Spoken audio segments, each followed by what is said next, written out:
the only reason we are seeing this conflict right now is that there has been a complete failure to respond to what Hamas is about. And this is both on the side of the Israelis and on the side of their ally, the US and many other countries. And by that, I mean that there is no proper evaluation of what Hamas is, why it exists and what it's doing. And Hamas, I think of as the leading Palestinian faction. It's a representative of a wider movement. So there's what I call, and so this is something I analyze in depth in my book, What Justice Demands, America and the Israeli-Palestinian Conflict.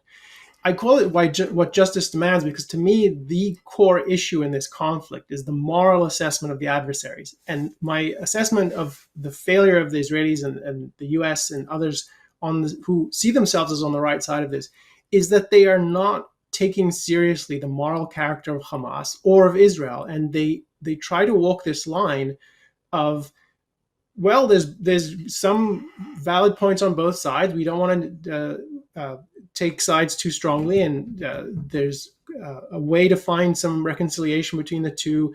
We need a two-state solution, which is the article of faith that it's mind-boggling that persists today. It's 30 years since that whole venture was launched. So there's this lack of attention to how are we actually thinking about these two sides? Is Hamas really going to create a society that makes people free, that allows people to be free and prosper? Or is it really a nihilistic movement seeking to destroy a free society, which is Israel?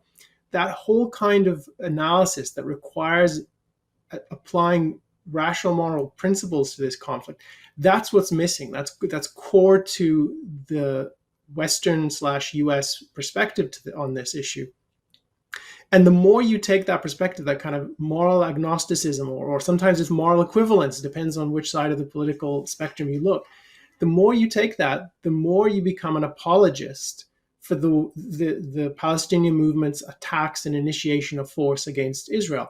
And the more you whitewash them. And I think that is part of what we've seen for decades now. And I say this because I think it's important to see what Hamas is like.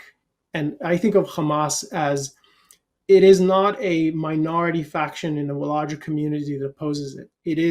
It sees itself, and I think for good reason, it is the face of the Palestinian movement. And some of the things I've seen, I won't try to describe them, but Boaz told us about hostage taking. He told us about killing people at random, massacring people in the fields, desecrating bodies.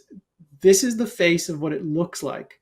This is the face of the Palestinian movement. There is no legitimate goal after which they're motivated to work. They're just there to tear things down and kill people.